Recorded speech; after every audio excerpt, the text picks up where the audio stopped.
Audiobiblia en lenguaje actual. Segundo libro de Corintios, capítulo 7. Consejos para los casados.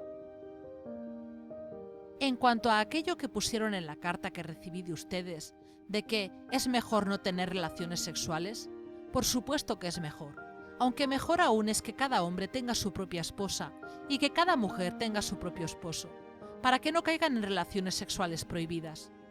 El esposo debe tener relaciones sexuales solo con su esposa, y la esposa debe tenerlas solo con su esposo. Ni él ni ella son dueños de su propio cuerpo, sino que son el uno para el otro. Por eso, ninguno de los dos debe decirle al otro que no desea tener relaciones sexuales. Sin embargo, pueden ponerse de acuerdo los dos y dejar de tener relaciones por un tiempo, para dedicarse a orar. Pero después deben volver a tener relaciones. No vaya a ser que, al no poder controlar sus deseos, Satanás los haga caer en una trampa. Por supuesto, les estoy dando un consejo, no una orden. Yo preferiría que tanto los solteros como las viudas se quedaran sin casarse como yo.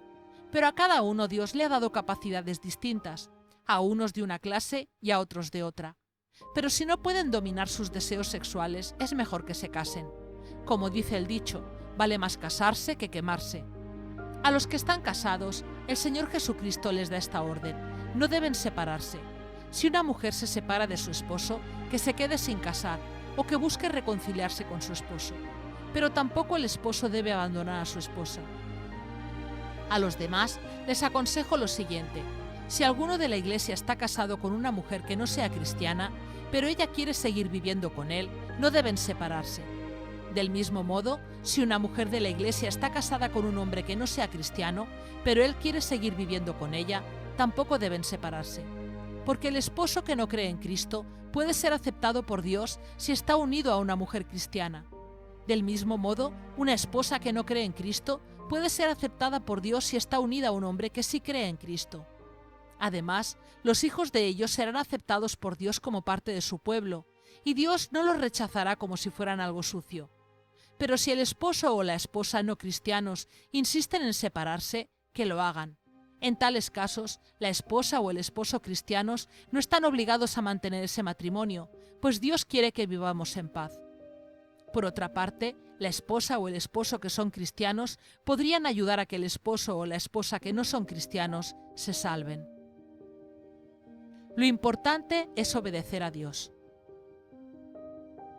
Una cosa quiero dejar bien clara para todas las iglesias: todos los hombres y todas las mujeres deben permanecer en la condición en que estaban cuando Dios los invitó a formar parte de su pueblo. Si algunos de ustedes creyeron en Cristo después de haberse circuncidado, no traten de ocultar la circuncisión. Si los otros creyeron sin estar circuncidados, no tienen por qué circuncidarse. Lo importante no es que uno se circuncide o no, sino que obedezca lo que Dios manda.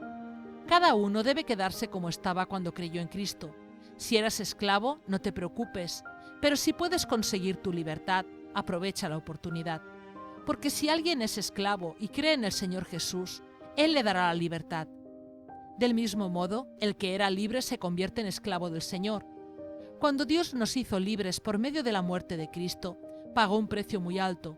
Por eso, no debemos hacernos esclavos de nadie. Ante Dios, cada uno debe quedarse como estaba cuando creyó en Cristo. Consejos para los solteros. Para los solteros y las solteras no tengo ninguna orden del Señor Jesucristo, solo les doy mi opinión y pueden confiar en mí gracias al amor con que Dios me ha tratado. Me parece que los que están casados no deben separarse y que si están solteros no deben casarse. Estamos viviendo momentos difíciles, por eso creo que es mejor que cada uno se quede como está. Sin embargo, quien se casa no comete ningún pecado, y si una mujer soltera se casa, tampoco peca. Pero los casados van a tener problemas y me gustaría evitárselos. Lo que quiero decirles es que ya no hay tiempo que perder. Los que están casados deben vivir como si no lo estuvieran, los que están tristes como si estuvieran alegres, los que están alegres como si estuvieran tristes, los que compran como si no tuvieran nada, los que están sacándole provecho a este mundo como si no se lo sacaran, porque este mundo que conocemos pronto dejará de existir. Yo quisiera no verlos preocupados. Los solteros se preocupan de las cosas de Dios y de cómo agradarle, También las viudas y las solteras se preocupan por agradar a Dios en todo lo que hacen y piensan. En cambio, los casados se preocupan por las cosas de este mundo y por agradar a su propia esposa. También las casadas, lo mismo que las jóvenes comprometidas, se preocupan por las cosas de este mundo y por agradar a su propio esposo. Por eso tienen que pensar en distintas cosas a la vez. No les digo todo esto para complicarles la vida, sino para ayudarlos a vivir correctamente y para que amen a Dios por encima de todo. Sin embargo, si un hombre está comprometido con su novia y piensa que lo mejor es casarse con ella porque ya tiene edad para hacerlo, que se casen, pues no están pecando.